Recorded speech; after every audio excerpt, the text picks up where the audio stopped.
Doug. Oh, got you on mute. We're rehearsing Uh, our ad libs. yes, We're exactly. So I will go ahead and start sharing my screen so everybody can take a look. Jules, if you could just give me a quick thumbs up that you can see the screen, and then I'll go full screen so everybody can see. Trent, I think you hit record, so I'm not going to remind you to hit record because I Thank you. think you hit Thank you, record. sir. Yes, Thank you yes. very much. Podcast 101. Good, good. Um, Excellent. So we'll pop in full tilt here. All right. Well, welcome everybody. We're going to kick this thing off. It's another Friday edition of our webinar series. Today, I'm very excited to have Doug Downs as my guest in residence today. Doug is the host of Stories and Strategies podcast. It's one of the biggest PR communications marketing podcasts in the world. And Doug, well, that is in and of itself is an interesting kind of thread to pull here. Doug also runs a production agency, and they produce over 25 podcasts. So he's got his fingers across a lot of different podcast entities. And Doug was also one of the participants in our 2026 State of Podcast Guest Pitching Report. And a lot of what Doug had to share with that really informed some of the narrative arc with that asset. So without further ado, I will turn the mic over to you, kind sir, and Thank you. fill the audience in on anything else that I failed to tell about you. I feel like a podcast catcher, just receiving pitches all day. It's true. So I don't know about you, but I wake up to about 70 unopened email. I check my emails before I go to bed. I'm one of those people. Sorry. But it's about 70 emails when I wake up. And a lot of them are just, they're either junk or they're newsletters I've subscribed to. And same idea, because the newsletter's pitching me. Hmm. And I'm looking at the title, and I'm a big advocate of you get zero point 0.3 seconds to earn 3 seconds, to earn 30 seconds, to earn 3 minutes. And if it's a podcast, then to earn 30 minutes after the three. So the titles just gotta grab me. It's the same for the pitches. I'd Yeah, say there's 4 or 5 pitches that I'll get amazingly overnight, but then throughout the course of the day. yeah, Um, and I usually blot a little bit of time, about a half hour in the morning, because I'm old and I used to wake up and read the newspaper. That was my thing. So now, because there's no such thing as a newspaper, now I spend my time going through my inbox. So you've got me for about 30 minutes to read the newsletters that I've already decided I'm going to subscribe to read Trent's email about coming on the Zoom on Friday, which, right away I want to do, but then to fit your way into that. So for me, that's my habit. If you pitch me midday, like I don't know what to say. I yeah. may or may not respond to that. And there's so little time for me to decide that you fit into the next category where I'm going to think about your podcast. I'm mainly reacting with system one, as Daniel Kahneman would say. Yeah, and I think that's a really good point to start with. So in previous webinars and content that we've produced, we discuss a lot of podcast hosts. It's not necessarily their 9 to 5. In many cases, it's their 5 to 9, right? And even if you are like a professional podcaster, which I think I would classify you as, Doug. I mean, it's kind of the emphasis of your entire business, whether that's client I side or your guess own with the agency, yeah, I with guess the you're right. Yeah. agency for sure. And it's a little bit different than pitching a journalist from mainstream media where they have their beat, they have, what they're covering, they know exactly what they're going to be writing, they have editorial calendars that they're trying to fulfill, these types of things. There's just a lot more surface area for a podcaster. And I think, again, I'm really glad that you started with this because in addition to receiving pitches, you're also getting the email newsletters, you're getting probably vendor information requests, you're getting all kinds of stuff. So, Completely. And I yeah, was a journalist for 15 years. yeah, So, like, I've been getting this, and I worked in PR. So I did a lot of the push yeah, and still kind of do. still do. So I get it. We get pulled and we push Yeah. every day, all day. On the agency side, Oh, and real quick, Meredith is asking before we get started, can you say if we'll have access to this recording? Yes, you will absolutely get access to the recording as well as the deck, Meredith. So do not worry if you need to feed a dog, eat lunch, whatever the case might be. On the agency side, Doug, Hmm. you guys do podcast production for over 25 clients. What anything worth pulling up on that side? Yeah, it's the same, just how deeply personal a podcast is to any podcaster. I know my podcast, it's not my baby because I have kids, but it sure is my puppy. Yeah. And it's that way for every single one of my clients. And we put metrics to it. And some clients, it's about achieving greater sales or deeper brand affinity. We can put all the metrics to it, but there's a very emotional component to it. So when you pitch, you're pitching looking after my puppy for a Mm, little while. Because if you want to be the guest, you're sort of looking after the puppy or you're spending time with my puppy. It is deeply personal. So if you misspell the name of the podcast, if you don't mention the name of the podcast, if you don't understand what the podcast is about, like there's almost no way that I'm going to put that in front of my client because my yeah. clients will give me hell. They'll tell me off for even saying, "Hey, what do you think?" I don't Yeah. do the "Hey, what do you think?" I give them a concrete, "I think we should." And in some cases, I'll say, "I'm leaning toward no, but there's this one, there's a red M&M in a bowl of blue M&Ms. Took me about 4 minutes to get to that. There's something that makes this thing a little bit different that I don't just want to tell you no, and I want you to have a chance on this." Excellent. Well, we're going to go a lot deeper into that. Maybe the way that you've systematized your thought process around what lands in your inbox, how you in those point 0.3 seconds decide almost reflexively at this point, Yeah. Yeah. what passes the sniff test, what gets elevated, what's a slam dunk, etc. So that's a good tease for what's to come.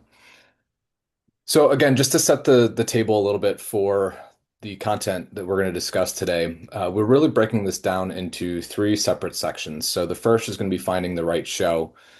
The second is going to be pitching, and that's going to be heavily Doug centric on this side, and then finally on the measurement side. And Doug has brought some frameworks to the table. I have a couple as well, so we'll kind of split that section up a bit. And Um, Trent, that middle box is deceptively powerful. Pitch yeah, the host's way because communication is not measured by how well you presented it. It's measured by how well it was received and the correct. action that was, that's it. And Yeah, it doesn't matter that you gave a phenomenal pitch. If it didn't land, it didn't work. correct. Yeah. There's no uh, style points necessarily. It's all about Mm-mm. what actually happens. And then obviously we're in the middle of the NBA finals right now, and in the Eastern Conference Finals, the ill-fated Cleveland Cavaliers. I think their coach said, "Well, on the analytics side, we should have won the game." Well, Right. you're packing your bags and heading back to Cleveland while the New York Knicks are advancing to the finals. I mean, there's certainly process that's involved, but what we really want to solve for is outcomes, and we will Yeah. get into just that.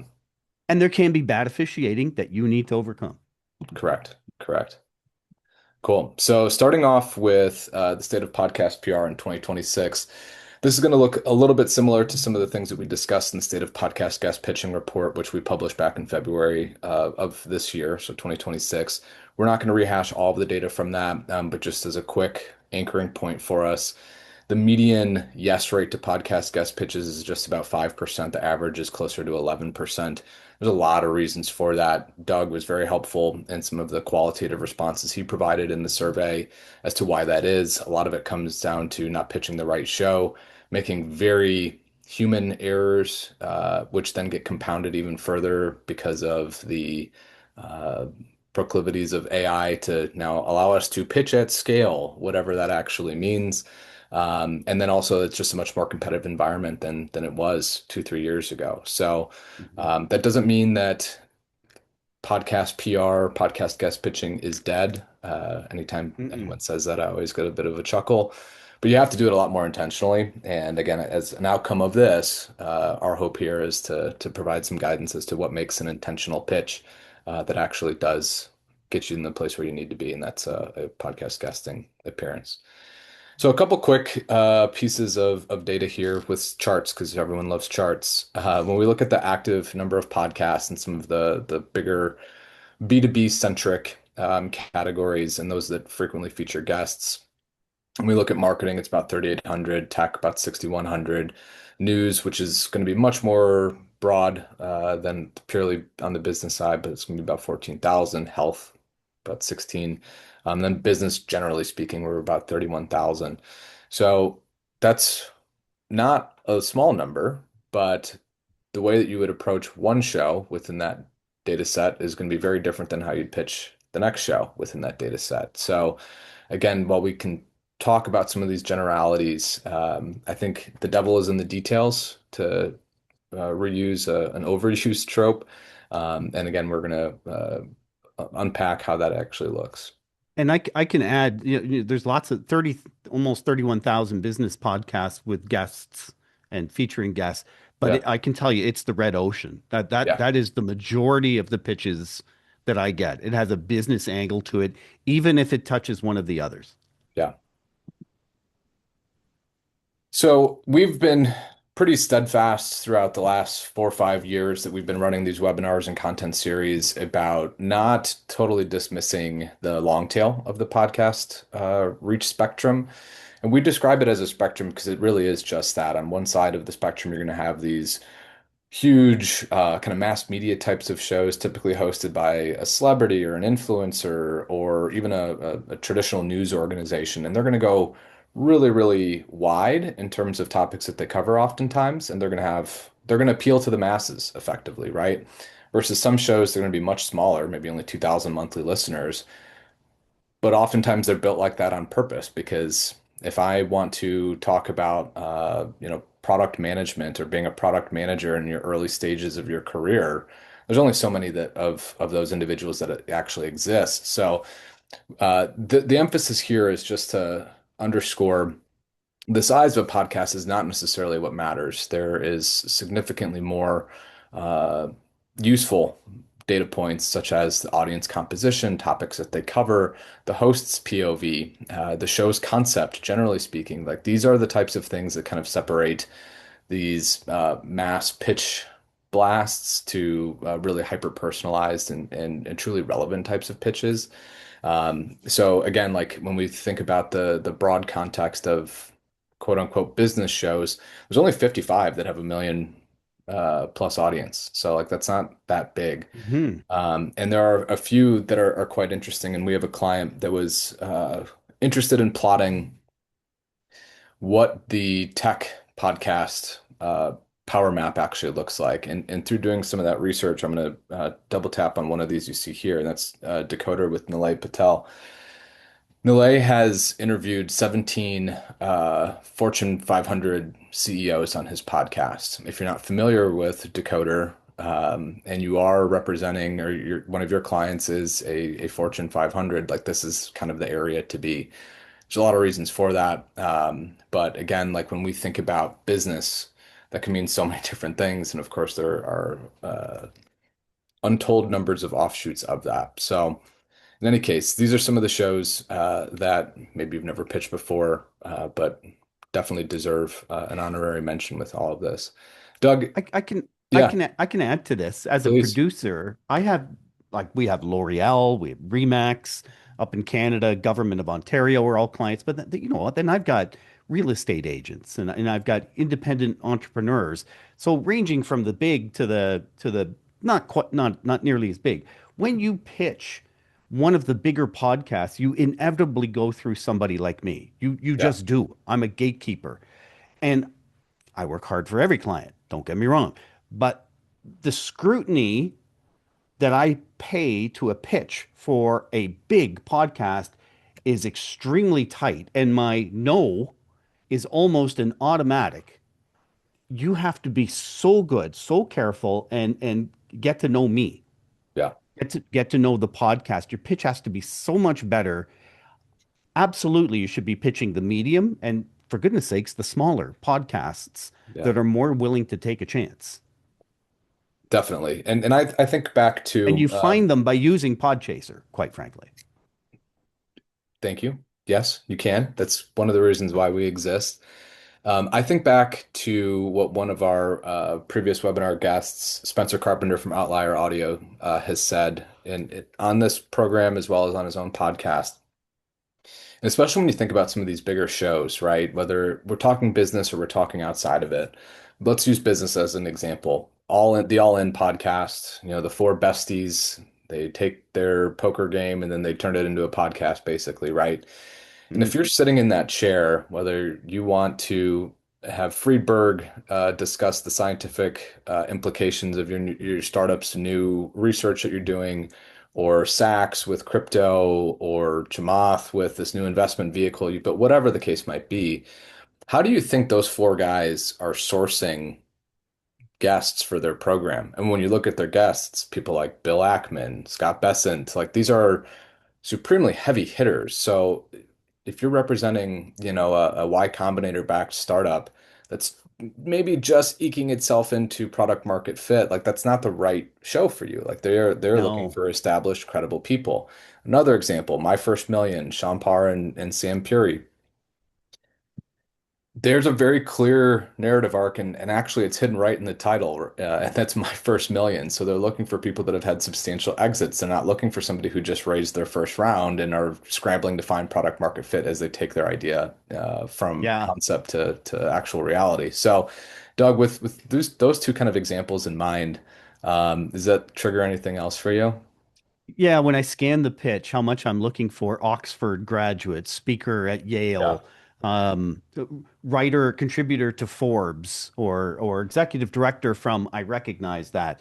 I'll get a lot of pitches that have that they kind of sound important, executive director, but then I have no idea Mm, what is that they're executive director of, and yeah. I kind of forget about it. So for the bigger podcasts, you've got to hit names that I know right Yeah. away. I'm just not going to put it in front of my client. For the medium and smaller podcasts, just pitch something unique. Pitch Yeah. something that's in line with what the podcast is about. And for goodness sake, spend a little bit of time at least reading a few transcripts to get a Yeah. feel for what the podcast is. And then, of course, prepare your client by listening to the podcast and giving them your 2 cents on the host style. Yeah, and quick tangent. So I've actually pitched Doug on Stories and Strategies podcast. I pitched my You CEO, did. Bradley Davis, You one of our landed two, actually. You and landed it two. landed.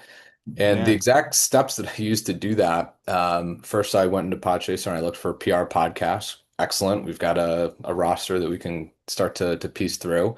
Next thing I did is I went through episodes for those that had a reach level that we were looking at. And obviously with Stories and Strategies being one of the largest in the world, that satisfied that. But I went through some of the episodes and I started looking, what are some of these key themes that they've been talking about? And what are some of the gaps that still exist in that conversation? And one of them That's so was good. you had a few folks in and around this time that were talking about some of like the political implications of the rise of podcasts. And Yeah. we had released a podcast political skew filter. It was an important piece of this. Bradley had been quoted in a couple podcast industry outlets about what the implications were for the 2024 quote unquote podcast election and where he saw the ball moving and these types of things. And you'd already covered that topic a little bit. There was a lot of conversation that you guys had about like the what. So like what are clients doing to actually like gain foothold in podcasts? But there wasn't as much about the Mm. how. And I thought, well, maybe Bradley can slot in to this existing content talking about like the how. How can political organizations cause marketers, et cetera, be more relevant within the podcast medium. So, long story short, quick aside to turn long, um, that's exactly the process we're talking about. So, That's perfect. And that's the same as when I worked as a reporter in the media. We do a story and we're always looking for the arms and legs. Does a story have legs? yeah, It's a common term. I want to put a caveat on that because you found legs, right? mhm, Legs and toes to the story, and by asking other questions and providing an episode that took it to a different approach. But I get pitched constantly in this exact phraseology, and I don't know if that's a word. Heard your podcast episode about peanut butter And that got me thinking about my CEO who is blah, blah, blah, blah, blah. And then it may or may not even be related. And they give me these bullet points that in a 2 seconds, it just doesn't register in my little brain. And I'm in such a habit of deleting those. Yeah. I confess, I think I delete those as soon as I see it's phraseology, not phraseology. As soon as I see that phraseology, I'm hitting delete because I need Yeah. to get to the next email that counts in my inbox. I need to spend more time with the newsletter that I really want to spend time with. Yeah. That's that's become my habit. So if you're using that phraseology, break it. Get out of it. Like there's way too much of that. Yeah. And It's the, I'm sure it's, you didn't pitch that way or I would have ignored it. I don't think I did. I tried to see through the lines, but I think what you're describing, Doug, with the phraseology stuff is the equivalent of seeing M dashes rife in a blog post or a LinkedIn post, right? It's Oh, I've one of got examples. I've got examples I'm it, going to show you today. My it's one of God. those tells, right? And so when we think about, again, why is it getting harder to book clients as guests on podcasts? Obviously, AI plays a big part of that. And that phraseology, I know for a fact, has been constructed directly within some of these quote unquote AI pitching tools that promise to send 1,200 pitches on your behalf every week, which I think is just a crazy stat. What a Spray and weird, pray, man. Spray and pray. what a weird thing to boast about. Anyway, I digress. This isn't about them. It's about you. Mm, But mm. those patterns are like our brains are constantly scanning for patterns, right? So when that phraseology sticks up, I mean, all of a sudden our antennas go up, and what does that trigger? The delete button. So in any case, It's Pavlovian. I start to yeah, drool and I hit delete. there you go. So just thinking about kind of the market map, right? Like we talked about the long tail, but these are the 10 of the biggest shows that exist out there. And the 10 biggest shows in terms of power score, at the very low end are going to be 85. If you were to compare this to society and culture, the scale moves up significantly. So like you'd have podcasts really starting at around number 10 would be closer to like a 92 power score. So while there is breakout success within the business quote unquote category, um, it's not as top heavy as you'd expect with some other categories. So again, I want to use that as kind of a an anchoring point for us because we just need to move away from the idea that I only want to be on the top X business podcast because truthfully, most of our clients, even though we love them and they're doing incredible things, haven't necessarily risen to that level of notoriety.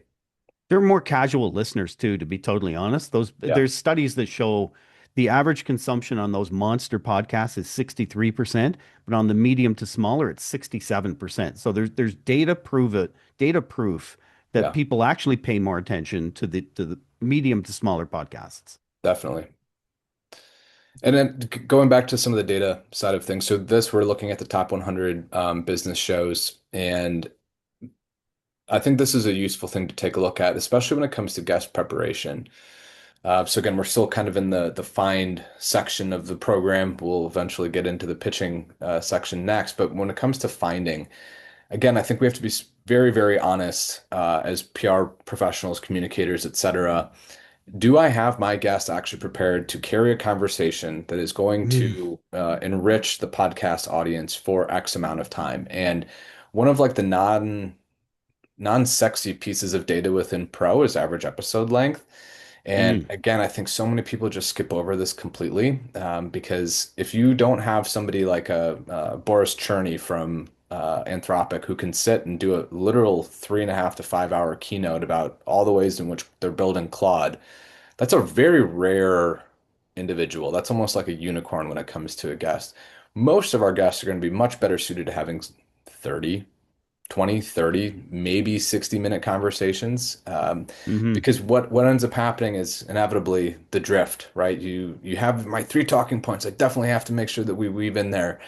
But then as the conversation progresses and maybe changes directions, there's this drift that we feel. And I think that's one of the reasons why, to tie this back to your point about the actual consumption of an episode, oftentimes these conversations start to drift. And when they drift, guess what happens? Whoever's listening tunes out or whatever else they were working on takes higher priority and they feel like I got what I needed out of this and they don't see or they don't continue. And this is why another point of emphasis, I think, for us as we talk about this with our clients is if you have a call to action that your guest wants to get across, whether that's downloading a new report, a new original piece of research that they've done, getting somebody to test their platform or sign up for something, if you wait until the last 15 minutes of the episode to really get into that, Mhm. you, you whatever the reach was, so if say it was 1,000 people who were listening to a given episode. Well, if we already know that only 67% of those actually completed it, well, only 670 of those actually heard it, right? So, in any case, I think this is a really uh, underdeveloped piece of the whole podcast guest pitching side of things, and it really comes down to the discovery. But This is to, so good because I will pay attention to you as a pitcher next time you pitch a guest, whether you prep the guest well or not. yeah, For every one of our clients, we preach every good episode has a story arc. hmm This goes back to Aristotle wrote hmm about or spoke about story, the power of story. It hasn't gone away. Story is the most powerful form of communication. A good story arc has a single narrative. What's the episode about? And then three succinct chapters. It's the same for that 20-minute podcast, the 30-minute podcast, the 45, the 60, and the 60 plus. One narrative, three distinct chapters that evolve an arc. How well your guest participates in that arc without going off here, without just giving everything off the top. And if they hit their sales notes too hard, too early, it's all a turn off. How well they participate in that story arc is how well the host and a producer like me is going to think the episode went. And it's how well it's going to stick with the audience. yeah, absolutely. And we're chasing resonance too, right? Like that's the Yeah. thing. It's not just getting the guest appearance. Yes, that's like the catalyst that sets all of this in motion. But if the actual appearance itself doesn't have that resonance, then what was the point? So a little wrinkle in all of this data that we're looking at is the video component, and simulcast Mm. opportunities have exploded. I think we first started talking about this in a meaningful way, probably towards the back half of 2025, maybe end of quarter two last year. But now, as we can see, almost 60% of the top business shows also carry a YouTube component to them. Doug, I've been on one of your iterations of the YouTube. I think you've got a standalone YouTube channel for some of like these quick hit types of ideas and Yeah, we stories. have two YouTube channels. Yeah. Yeah. Yeah, but that's again, like when we talk about surface area, these are really important pieces. Maybe it's not I going to rise to the level of a fully dedicated episode, but as you think about video, and we were talking a little bit about this in the quote unquote green room before, mm. what's the difference between an audio podcast and a video podcast? Can I take the rest of the webinar to talk? There's Yeah. um t- to understand that people will spend more time with you on audio. You're shooting, I use those 63%, 67% consumption numbers. I think it's good to target a 70% consumption rate on average for each of your episodes. If you ever hit that on video, hallelujah. You are Yeah. better than Tim Ferriss. You're better than Mr. Beast. You're better than all these massive names. The cold, cold reality is, and I see it across every client that I've worked, not just the 25 in the fold right now. We've probably worked with just over 100 different clients doing analytics for them. I see it the same way. If I can get on a 30-minute episode, if I can get a 4-minute listen, I'm shooting for higher, but that's actually not bad. So if video is your goal, that's where you do want to focus on the narrative. Yeah. As a guest, and or I suppose as prepping your guest, get at least the early parts and the early notes in those first 5 minutes as best you can. It's the same for the host. The host has got to tease, or not tease, has got to address the rest of the episode in a solid way and introduce the beginning of the story arc in the hopes of keeping people to stay. You Yeah. always see in these studies that YouTube is now the number one source for podcasts. Absolutely, by number of people, but not by hours spent.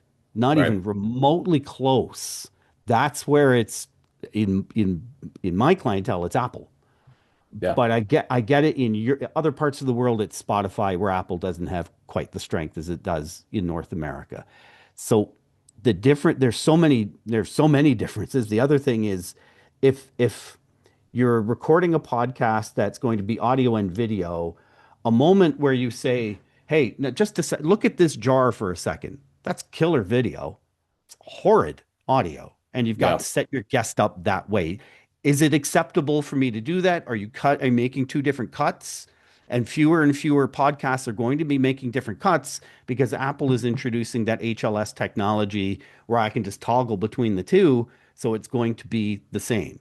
Yep. Um, and then designing good audio. Sorry, I'm on a tangent here, but I told you I It's could take the good. whole webinar. If you're designing killer audio, great audio makes people fill in the blanks that are missing because they can't see. So it's imagine this. It's a windy day and you're wearing a baseball cap today because your hair's a mess and the wind is blowing in your face and what your brain is doing is filling in those gaps. Yep. And that's creating more activity in your brain. And that's what actually stirs the greater memory retention that audio has. That's why audio sticks in Yes. memory better than video, even though we're visual creatures, because I'm forcing my brain to act. It's kind of like putting together IKEA furniture. IKEA makes it slightly difficult on purpose so that you feel a reward at the end of the whole thing. And that Right. audio is the same principle. But you can't do that if the audio and the video are going to be the same thing, because that's actually crappy video. Right. Anyway, I'll get off my soapbox. I could do a whole thing on that. That's the difference. Well, I want to stand up for a second because we have seen the rise of some of these video first podcasts, whether it's Absolutely. shows like TVPN, MPS, or MTS. TVPN, of course, now infamously was acquired for Sold big time. allegedly Yeah. $100 million by OpenAI. Yeah. It's two tech entrepreneurs that basically took a sports center approach and applied it to business podcasts, right? So the way that Awesome. they grew, and I got to interview one of their friends, a guy named Jason Levin, who's founder of a software called Memelo.com. Quick shout out to Jason.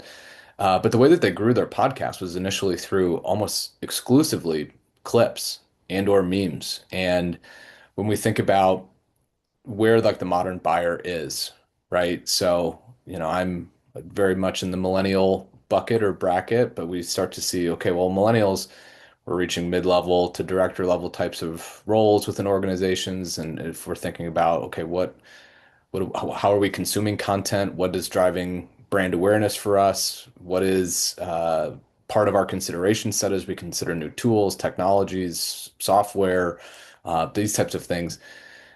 The way that I consume content a lot of times now is it's got to be a really, really strong long form piece that has been shared with me by somebody that I trust, or it's Yeah. just the divine or anti-divine nature of the algorithm showing me something that it knows that I'm interested in. So in my case, like when I open up my Instagram Reels, yeah, it's going to be a lot of TBPN stuff because I'm sitting at this weird intersection of media and technology, and they're talking a lot about those types of topics. So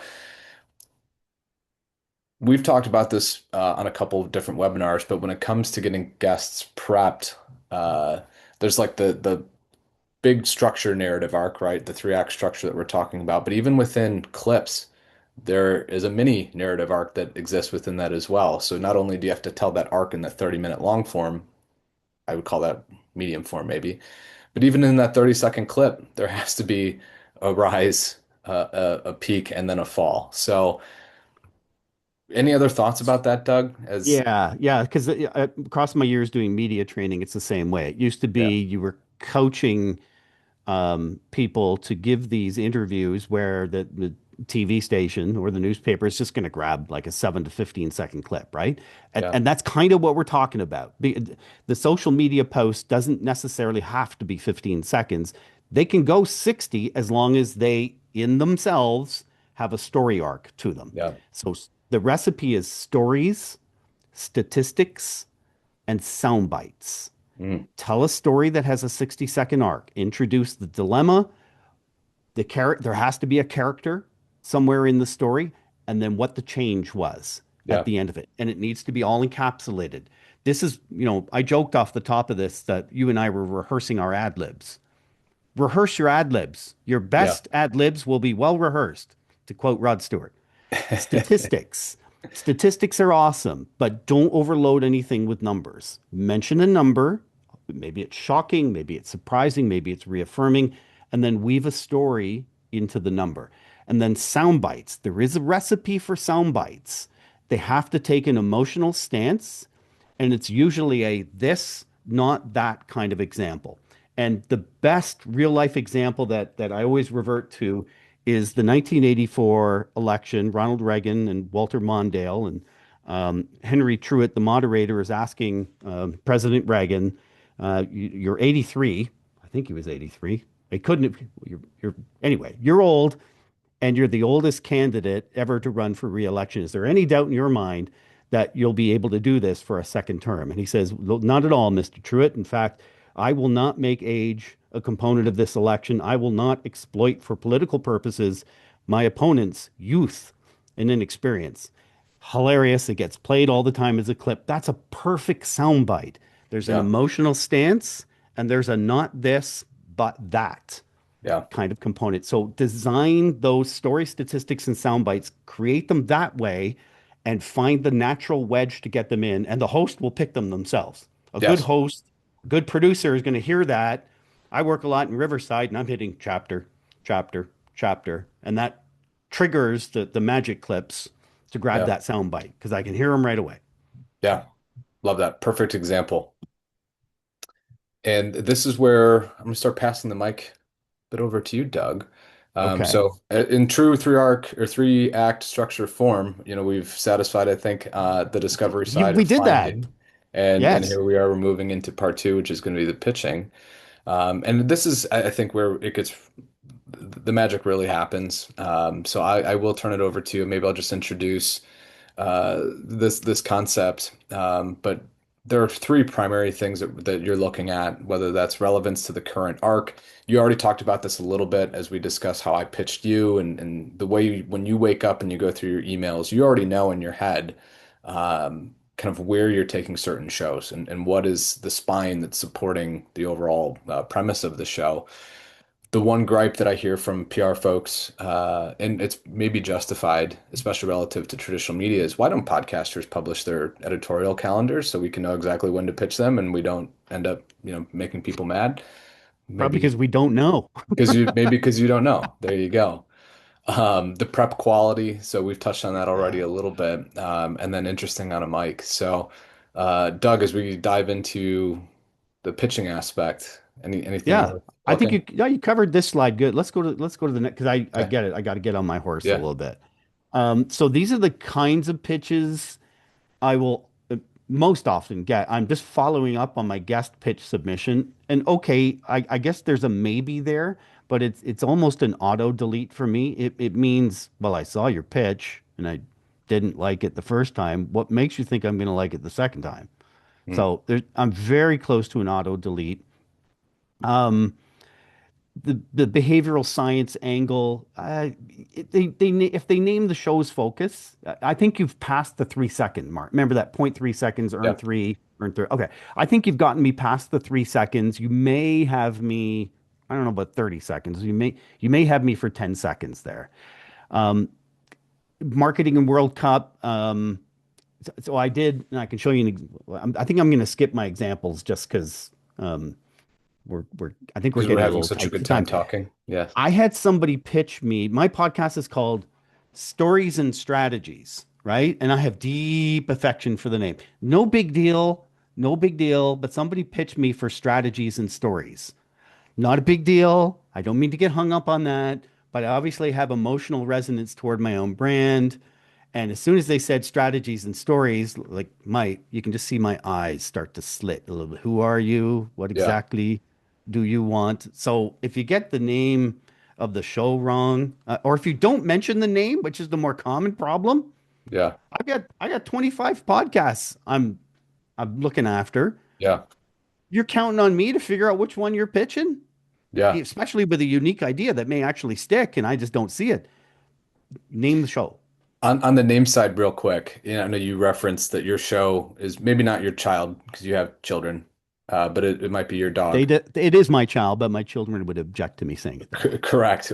Same thing. So my son, his name is spelled Shea, Shay. When a school teacher or a coach or someone spells it Shay,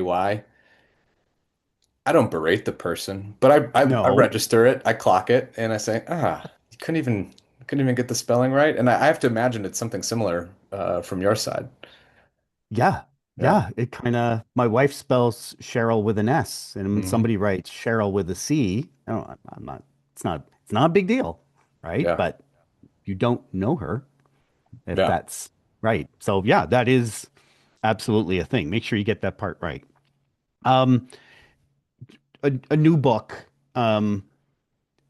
There's so many, I guess these next ones are, I know when you're pitching me, there's something for you. I know you want deeper brand affinity, it may be brand awareness, you want to appear as a, I get that, but it shouldn't be establishing yourself as the credential is less interesting to me than how well you've established the story angle. And Mm. I'm not saying I'm unique, but I may be a little different in this. A lot of the podcasts that we work with, the hosts are chasing the bigger names. Remember, we pitch too. We Hmm. pitch guests and say, will you be on the podcast? And often my clients are chasing the bigger names. And I'm always telling them, it's data backed. People are less interested in the bigger name, unless it's like King Charles, for goodness, Mm. right? They're interested in the story angle and what it can do for them. I'm more from a podcast, I'm less interested in biography and more interested in DIY Yeah. or what I can get from it. So identify the story and then identify the person. So if you do have a new book, and that I get it, you're going to be pitching as a podcast pitcher, you're going to be pitching a client who has a new book, 100%. How immediately identify how this guest can do something unique and untold for my listeners. And that pathway that you talked about finding a podcast that works, that has the right audience size, it's in the right category for heaven's sakes. And then what are the last 10, 20 episodes by title that they've done? Scan the show notes. Hey, even have a conversation with Claude or ChatGPT. Look this one up and what kind of story angles might they be looking for? And now marry it with, because you've already worked in AI and I know it to develop your pitch. Put your AI pitch in there and say, now, how can I create something unique for this podcast that would stand out to them? And Yeah. the example you gave was Bradley Davis, your CEO, coming on and taking a conversation that we had already had about the what and turning it into the how. Hmm. And intuitively, that's just going to stand out for me. So that's probably about as much as I would want to say on that. Yeah. The other is when you're pitching, and I have an example of this in the emails, but I won't show it, but I'll just tell you about it. It's a great pitch that I got. It's a solid pitch, but I know the person who pitched, and the stuff they've pitched me in the past has been not good, and their follow-up was not good. And the guests, because we have put guests forward before from this pitcher, and they were not good. Boy, you really do, if this is your business, you really do earn a reputation. Yeah. And they're going to be difficult producers. Get to know the producer because you do need access to them. Hmm. And get to, because your pitch also, Trent, you and I casually knew each other online. I Yeah. had seen your name, I knew the Podchaser name. It's probably why that automatically passed the 3 second mark and got me the 30 seconds of brain power. And Yep. then, yeah, the pitch kind of worked. Yeah. Yeah. Go to the next slide here. Yeah. These are, yeah. So there's a good example and a bad example here. So in my case, I have a public relations podcast, and I am immediately looking for those buzz for. Do you say PR? Do you say comms? In my case, if you say marketing, I will look at you, but I'm less interested because marketing is a distinctly different thing Sure. from public relations. And so that's a pretty good pitch on the left. Um, this one swings right into, as I say, my client wants to be a guest and they can do this, this, and this. So it's just there's nothing that's going to stand out to me Yeah. right away. Okay, swing to the next one. Say the show's name right. Tie the guest to the topic pretty quickly. Send to the right person. And by the way, I think in Podchaser you can also find the name of the host. Um, Hmm. by all means, send one email to the host and the producer, but whatever names are there. I think that's perfectly fair.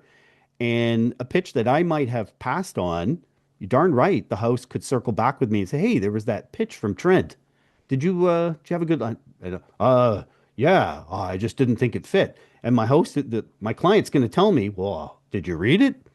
So by all means, include the host in there, unless my feedback to you is, "Hey, just don't include them. That their inbox is smoked," kind of thing. Yeah.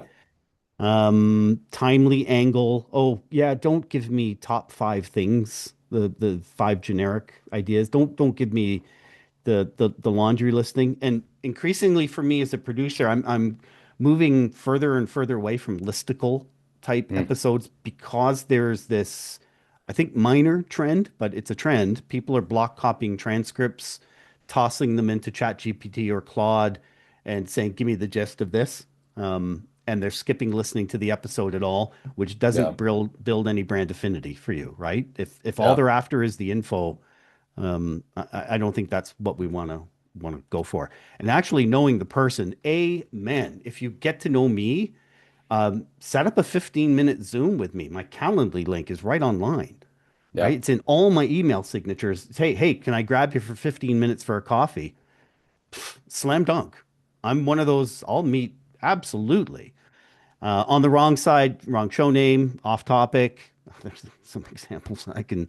I had a pitch for a healthcare AI guest, and I don't have any healthcare AI. One for pet, someone looking after pets, pet care. I don't have any pet care podcasts. I Right. don't know what the. I have a parenting podcast. Is that what they're trying to wedge themselves into? And maybe Yeah. they are, but name the Name podcast. it. Right. Yeah.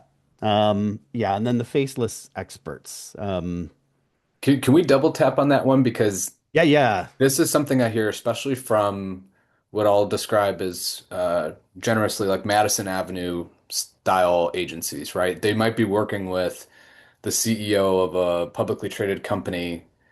They can't necessarily disclose that because they don't want it to get out into the ether that they have this very high valued individual they're working with. Or they're not necessarily clear on who is actually going to be the spokesperson that is going to be the guest on the Oh, podcast. So they take yeah, this yeah. kind of anonymized, faceless approach. Or a third door in that option is they're trying to build a relationship, build some rapport with you, saying, "Oh, I work with all of these types of people," but they never offer somebody specific up. I think to your point, they'd be much better their time would be much better spent if they booked a 15-minute Zoom with you and said, "Hey, here are some of the people that I work with. I don't know if any of their angles are going to fit with what you're doing, but I would at least wanted to introduce kind of this idea to you." I think this faceless gets masked a lot, and I think too many people Hmm. do it. It's a step in the right direction as opposed to the mass blast spam tactics, but even within just this faceless, I mean, I already identified three different things what it actually means. So I guess any Hmm. thoughts on that part of it? Yeah, I think it comes down to getting to know who you're pitching to, especially when it's an agency and a producer. There was one, I won't name the company because I think they've actually either been bought out or changed. I'm not sure they're still going, but there was a an agency with a one podcast pitcher. She was in Denver, and she reached out to me, and her email was, "Hey, I pitch podcasts. I can cover a whole range of topics. Any way we can get together and talk about what you've got on your dossier, what's your list of clientele, and then I'm going to put together some ideas." And eventually got to the point that when she pitched me, it got the 30 seconds right away. And I always responded to her. I always said, "Hey, this one doesn't fit right now. Sorry." And she never pushed it. That was my way of getting it off the desk. Yeah. So there's a couple of, do you mind if we go to Yeah. in the chat? There's a couple of really good questions. Where do you recommend putting the name of the show? Like right in, I guest pitch stories and strategies. I'll open it. I'm Hmm. if I'm auto deleting that or swiping away, what am I doing? That that's bad on me. Guest pitch, name of podcast, that put it right in the title. Yeah. Um, Podchaser recommending the info at email, that should go to someone, and then notes on finding the producer. We in all of our podcasts, as part of our contract, that we put a credit in that we are the producer. So we should be pretty visible, but I get it, that might be hard. In some cases, Trent, I know right in the RSS feed, a lot of hosts like Buzzsprout, they will remove the email so that you can't Yeah. contact the end. So it does get difficult, doesn't it? It's more common that the RSS feeds will be obfuscated, meaning it'll look like a whole bunch of gobbledygook in front of an at and then whatever the email is. Those still actually end up in the inboxes for the show, believe it or not. Oh, cool. And we've stress tested that and it works. On the production side, yeah, I mean, there's a couple of different things that I would pick up on with that. Um, Doug had mentioned previously, they currently work with 25 clients. At one point, they've worked with over 100 clients. It's not uncommon for shows to switch production agencies. Maybe they have a Yes. production agency, then they bring it in-house, or vice versa, or they cycle through, they bring on a freelancer. Hmm. What I can say is like every 45 days, we rerun all of our contacts. We're verifying them, we're validating them to make sure that they're not bouncing. But as always, I mean, if you ever have a question about a show or you want to get additional contacts, there's that nice little concierge button on the right rail of the Podchaser Pro interface. And if you want to get additional contacts, you can always tap that, and our team will actually go out and source them in almost real time. Oh, that's perfect. That's oh, it's a click away. It's a click away. It's a click away. Right on. Right on. There was another question in the Q&A side real quick that I want to address as we're coming up on time. But Rachel asked, are there any good alternatives to overused phraseology, i.e., I heard your episode about X, here are three ideas I have, is often recommended as a strategy. What are some of the pitches that stood out to you? What made them pop? That's the red M&M and the bowl of blue M&Ms, There you right? It's go. something unique. I don't, if I had a recipe, it would defeat the purpose, but something that's unique to your personality that's going to connect with my personality, Rachel. And the best solution is that you and I get to know each other. If you think you're going to be pitching our podcasts, because then that's your connection point. Hey, Doug, hope Owen's over his cold or something. One of my kids. Yeah. Um, that's so you're looking for the icebreaker, and if there is no perfect recipe for that. Yeah. Yeah. I get lots of pitches that are pretty straight up. I want to pitch my client. I think it would work because your listeners seem to be focused on this, and we can take this in a slightly different angle. That's generally what I'm looking for. And then their credentials, and keep it short. Yeah. If it's some long monstrosity, like I'm at best I'm scanning, and I'm yeah. What's your Like stance on, first sentence, man. You got to yeah. get me first sentence. What's your stance on media kits? I know that gets brought up a lot. It's if I'm hooked, I like it, and I'm not paying any attention to it if I'm not hooked. So I Mm. guess where I would land is go for it. But Yeah. only I'm only paying attention to it if I'm hooked on it. That's my best answer. So in most cases was it 20 to 1? You get Mhm. one successful landing out of 20 pitches. So Yeah. it's going to work one out of the 20, and then I like them because I've got some background and I've got a feel for where the guest wants to take it. That's the other thing is I am also always translating before forwarding to a client, what is this guest trying to accomplish? Yeah. And does that fit with how I think this show could go? And if the pitch says this guest has talked about this topic on these podcasts 10 times, I don't know why people think that's attractive. I, I suppose in some world it's articulating this guest is good at speaking about this, but Yeah. like if they've done this on 10 different podcasts, I, I Yeah. I don't know why I would cover that. Maybe it's the news person in me coming out. Sure. Sure. Yeah, and Meredith has a follow-up in the chat about I heard you talk about this. Here are three things my guests can talk about as far as the phraseology is concerned. That's good, but tie it, it's really got to click. Yeah, And if it and feels generic, then like it can't be cookie cutter. yeah, and what we've typically prescribed for working through this aspect of it in particular is identifying what we call the four A's. And this isn't just the four A's for your guest's angle, but also for the podcast itself. And what are the four A's?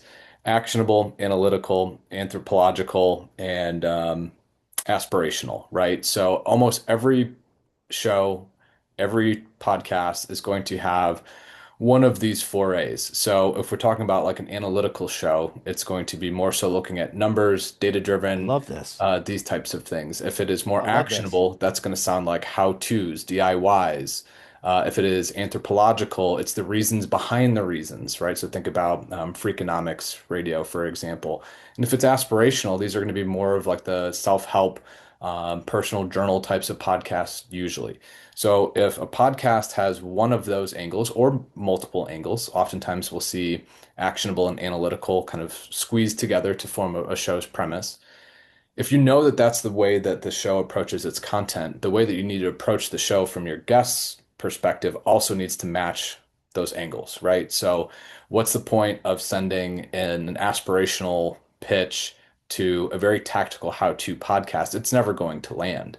Again, within the context of saying, I heard you talk about these three things, the way that I reframed the pitch that I sent to Doug for Bradley is they had talked about the what for politics and podcasts, that sort of thing, but there was a gap in the how. So I just used a different angle to do that. So it went from this kind of theoretical, analytical side of things, and now we're making it tactical with the how-to side. So we've spent, I think, at least 6 hours of webinar content talking about those forays. I will make sure that those get linked in here as well if you want to do some further reading on it. But How that did would I miss be my this? This approach. is so Yeah. good. I love this. That's great codification.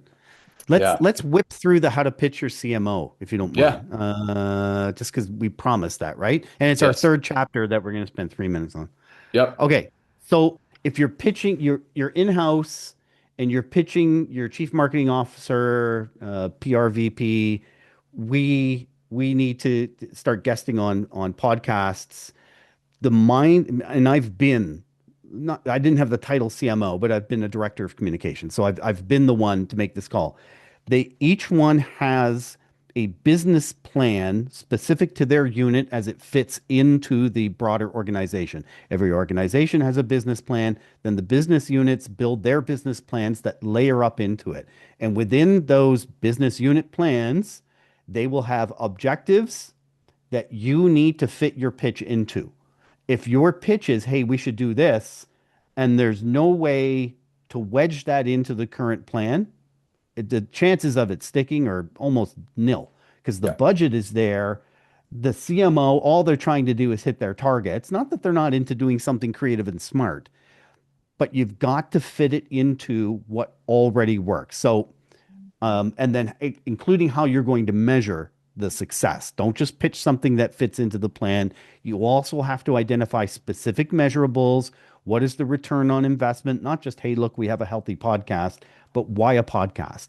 Mm. Why is it? Is it brand affinity? Is it so that we can meet other experts and interview other experts in our field, that our CEO can be playing in this space, so to speak? That's how you ultimately pitch your chief executive officer on something they've already outlined in their plan. That's Yeah. pretty much everything I wanted to say for that within the slides. Yeah. And we can see as we just go through this, downloads have been the North Star within the podcast world forever. Yeah, A lot of different yeah, takes on that. But again, it also parlays onto the client side too. So, yeah. Well, that uh, download is you know using the today's measurement, it's 60 seconds of a file. yeah, If the host is compliant with IEB 2.2 certification, it's 60 seconds. yeah, That's yeah, it's something. It's not ignore. I don't ignore downloads, but what I'd rather have is how many hours correct. of consent. Right. That's Yep. what's more important. Yeah, and maybe we'll just close on this quickly. So we talk about podcast guest pitching as like this very much outbound focused activity. We want to find some of these early signals. We wish it was easier, these types of things. I think one of the biggest unlocks, and again, we've had folks from a variety of organizations join these webinars and say this is exactly what they do. They set up alerts for any time a keyword that is germane to their company, their organization, their business unit, whatever, is mentioned on a podcast. They get an email from us that says, hey, this was mentioned at this timestamp, etc. There are so many opportunities. We had Carl DeVries on from FIRE, which is the Foundation for Individual Rights and Expression. A big podcast had talked about their CEO's white paper that they had just produced. All Carl did, and he's the VP of Communications at FIRE. He said, "Hey, thanks for talking about our white paper. That was very nice, etc." Immediately gets a response from the podcast saying, did your CEO Greg want to come onto the program and talk about it? Like that's the dream, right? As a as a PR person is to have somebody ask you to do it instead of asking them for a favor. So this whole world didn't necessarily exist, certainly at the scale that it does now, with us now having 150,000 podcasts with transcripts. It's over 15 million podcast episodes. Like if you have very unique, ownable keywords and even, more ubiquitous keywords, like you can find conversations that are already happening in your industry, in your space, in your competitive set, and use that as leverage to take what could have been a very cold approach to outreach and warming it up a little bit. So when I see podcasts and politics, it's basically what I did when I pitched Doug. Those are two things that was relevant for us. We just released this new feature. Of course, that turned into what we've discussed throughout the length of this program. So, Yeah. um, Yeah. Doug, any closing statements as we wrap up here? If you're pitching me, now it's easy. I saw you on that webinar with Trent. Yeah, Just, and you've got the 30-second read. Just keep cold emailing is so hard. The more you can build relationships, use a great tool like Podchaser to find and evaluate those sources and to track the activity across those. So use it to the best of your ability, and then try to break through that to establish a relationship with the host or with the producer of the yeah, podcast. Um, and some probably will be unapproachable, but get to know the ones that are, and you'll have success that way. And podcasting is still, I'm absolutely convinced it's one of the best ways to establish trust. And that's what's on my mind every day is I'm yeah, helping my clients as- deepen the trust that they have with their listeners for a very important reason, whatever that reason is specific to them. yeah. Beautiful. Well, we will wrap this up. Doug, thank you for putting your email in the chat. So if anybody has any questions for Doug, obviously reach out to him there. We will get the recording out to you, as well as the slides here. And Doug, maybe we'll put in some of the examples, obfuscated, of course, to hide any uh, poor pictures of that are in your Okay. inbox, just so Put the folks four can. A's in somewhere. I thought that was Yeah. awesome. Yeah, and we'll make sure that there's a link to the forays in there as well. So that'll wrap up today's session. Thanks everybody for attending. Have a great weekend, and we'll talk again soon. Thank you to Doug. Thank you.